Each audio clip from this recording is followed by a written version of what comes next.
देश पर से अभी कोरोना का संकट गुजरा ही था कि फिर एक वायरस ने दस्तक दे दी। देश में अब तक HMPV वायरस के कुल 6 नए मरीज मिले हैं। ऐसे में फिर इस वायरस ने सभी भारतवासियों के जहन में नया डर पैदा कर दिया है। HMPV वायरस के मरीज मिलने के बाद से शेयर बाजार में भी भारी नुकसान देखने को मिल रहा है। अब आपके मन में सवाल आया होगा कि HMPV वायरस से शेयर बाजार में गिरावट कैसे? अगर हम शेयर बाजार के आंकड़ों की तरफ नजर उठाकर देखें तो साफ पता लगता है कि HMPV वायरस के कारण निवेशक निवेश करने से कतरा रहे हैं। आइए इन आंकड़ों पर एक नजर डालते हैं। दरअसल भारतीय शेयर बाजार में चौतरफा बिकवाली से आई भारी गिरावट के बीच सोमवार को निवेशकों के 10.98 लाख करोड़ रुपए डूब गए। BSE का मानक सूचकांक सेंसेक्स 1258.12 अंक यानी 1.59% का गोता लगाते हुए 77,964.99 अंक पर बंद हुआ। कारोबार के दौरान एक समय ये 1,441.49 अंक तक लुढ़क गया था। इसके अलावा छोटी कंपनियों से जुड़े BSE स्मॉल कैप सूचकांक में 3.17% और मझौली कंपनियों के मिड कैप सूचकांक में भी 2.44% की बड़ी गिरावट दर्ज की गई थी। इस चौतरफा बिकवाली ने BSE में शामिल कंपनियों के पूरे आर्थिक बाजार को एक ही झटके में 10 लाख करोड़ रुपए से ज्यादा का नुकसान दे दिया। कारोबार के अंत में इन कंपनियों का कुल बाजार पूंजीकरण 5.11 लाख करोड़ डॉलर रहा है। बाजार विश्लेषकों के मुताबिक कंपनियों के तिमाही नतीजों को देखकर आशंका गहराने और विदेशी संस्थागत निवेशकों की बिकवाली के अलावा नए वायरस संक्रमण के फैलने से जुड़ी चिंताओं ने भी कारोबारी धारणा को प्रभावित किया है। निफ्टी और बैंक निफ्टी दोनों अपने 200 डे मूविंग एवरेज से भी नीचे आ गए। आने वाले दिनों में इन गिरावटों से निवेशकों को और सतर्क रहना होगा। भारतीय शेयर बाजार में भारी गिरावट।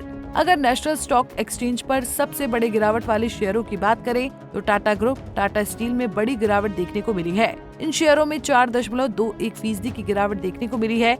वहीं BPCL में 3.44%, अडानी एंटरटेनमेंट में 3.30%, ट्रेंट में 3.06% और कोटक बैंक में 3% से ज्यादा की गिरावट देखी जा रही है। तो वहीं दूसरी ओर अपोलो हॉस्पिटल के शेयर 0.66% और टाइटन के शेयर में 0.30% की तेजी देखने को मिली। दूसरी ओर बॉम्बे स्टॉक एक्सचेंज पर देश की सबसे बड़ी कंपनी रिलायंस इंडस्ट्रीज के शेयर में 1.5% की गिरावट देखने को मिली। वहीं दूसरी ओर HDFC बैंक का शेयर 2% से ज्यादा की गिरावट के साथ कारोबार कर रहा है। जोमेटो के शेयर में 2.40%, अडानी पोर्ट में 1.88% की गिरावट देखी जा रही है।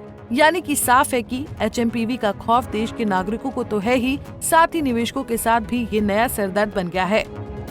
अगर इस वायरस की बात करें तो ये वायरस चीन से फैला है। जानकारी के मुताबिक इसकी शुरुआत चीन से ही हुई है। इस वायरस के आने से अब दुनिया भर की सरकार सतर्क हो गई है। जानकारी के मुताबिक चीन में सांस की बीमारियों के बढ़ते मामलों से अस्पताल भर गए हैं। अगर कुछ साल पीछे मुड़कर देखें तो ये स्थिति कोविड महामारी की याद दिलाती है। अमेरिका के centre for disease control and prevention के अनुसार HMPV न्यूमोविरिडी परिवार का वायरस है। ये आमतौर पर ऊपरी और निचले श्वसन तंत्र को प्रभावित करता है, जिससे सांस लेने में परेशानी हो सकती है। इस वायरस के लक्षण सामान्य सर्दी जुकाम या फ्लू जैसे होते हैं। बहरहाल इस नए वायरस की एंट्री से दुनिया एक बार फिर लॉकडाउन की आहट सुन रही है। चीन से शुरू हुए कोरोना ने भारत में जो तबाही मचाई थी उसे शायद ही आज कोई भारतवासी भूल पाया हो। कोरोना महामारी के दौरान भारतीय अर्थव्यवस्था में भारी गिरावट देखने को मिली थी। ऐसे में फिर इस वायरस के आने के बाद शेयर बाजार में भारी गिरावट कई सवाल खड़े करती है। खैर, अब इस वायरस से आगे कितना कुछ नुकसान होता है ये तो आने वाला समय ही बताएगा। पर इन सभी बातों में इतना तो तय है कि अगर हम HMPV से सचेत नहीं हुए तो इस वायरस को विकराल रूप लेने में बिल्कुल समय नहीं लगेगा। Bureau report, Punjab Kesari TV. हमसे जुड़े रहने के लिए हमारे YouTube चैनल को सब्सक्राइब करें और नई वीडियो की नोटिफिकेशन के लिए बेल आइकॉन को दबाएं।